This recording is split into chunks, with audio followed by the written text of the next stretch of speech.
because that's what happens with kids and Cheetos. Niece and nephew have been there as well, and then they get the orange all over you and all over everything. It's a good time by all. Yeah, there's not always really a great place to wipe it off in the boat. No. So they wiped it on you?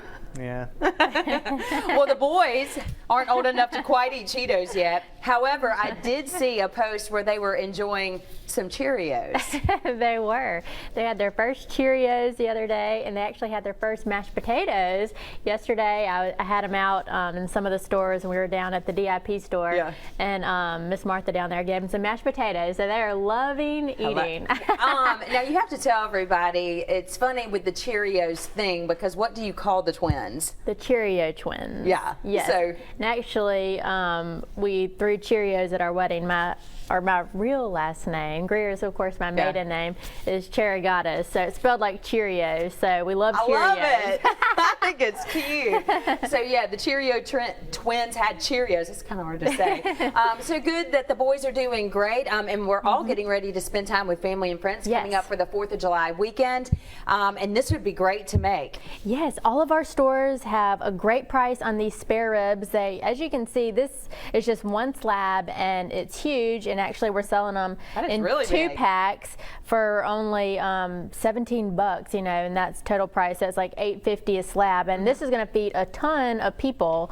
So I thought today we could kind of make a dry rub, and then we're going to make a pineapple barbecue sauce. You know, Lucy, it would have been really helpful. I know Wednesday is Greer's Wednesday, but it would be really nice if you could have come tomorrow, because guess who's going to be in the kitchen tomorrow? I know. I can't wait. Disaster. No, I can't wait to hear what you came up with.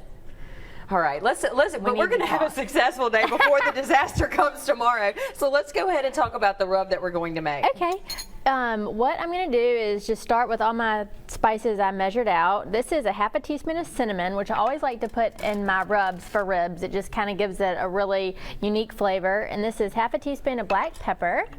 And we have a tablespoon of, that was paprika. We have a tablespoon and a teaspoon of salt. Got a tablespoon of oregano, half a teaspoon of cayenne for some heat. We have a little bit of garlic powder and also some chili powder. So I'm just going to mix this together, and you can also make this exact same recipe with you know, baby back ribs or St. Louis style ribs, or even if you were just going to do a pork tenderloin, and it'd be great on chicken too. So this is really versatile. If you aren't, you know, a rib person, then you could kind of do something different with this. So now we are going to move on to our ribs, and I just took them out of the pack and I rinsed them off. And you always want to flip them over. As you can see, you know, we're on the back side here, so the front is where all the meat is. But you always want to take off this membrane that's on the back. Okay. And it's really simple. So I just use a paper towel, and you just kind of peel up. I'm just going to go to the corner here, and you'll see it. And you can also use a kitchen towel. I don't think you've ever done this on Studio 10 before. You always want to do this when you're working with ribs, and if you're lucky, the whole thing peels off in one swoop, but if it doesn't, then that's okay. You can just go back. So as you can see, then you can fight with your, you can fight with your food. See, you just peel this back, and that way when you cook it and you're ready to cut them, this isn't getting stuck in your teeth, and it's not, you know. Good job, Lucy. Yeah, so you always want to just peel, and like, see, there's just a little bit more. So I'm just going to go back and grab it again. So it just takes 2 seconds, and it's really going to make sure that you have the, you know, the kind of the best rib experience that you can. So we just get that off, and like I said, you just rinse them off, and there's really not that much more. And then we're just going to take our rub, and we're going to put it all over there. And if you have time, then you can let it marinate overnight. But if not, then just put it on there, and then you can just go ahead and get it into the oven or on the grill. So you can see it's gone. So now we're just going to divide this up. How important is the rub on something like ribs? A lot of people most of the time use a dry rub, and a rub is really important, even if, you know, it's not complex, but you want to make sure that you have some kind of seasoning on there, and a dry rub really is the best way to get flavor into this meat.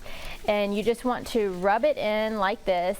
And if you didn't want to make your own, then you could just, you know, buy one that's already done up in the grocery store. But most of the time, you know, you have these kind of spices already in your cabinet, and it's kind of fun to, you know, mix up your own concoction. Great information here this morning as we continue to get these ribs ready to cook. Coming up, what's Joe going to do?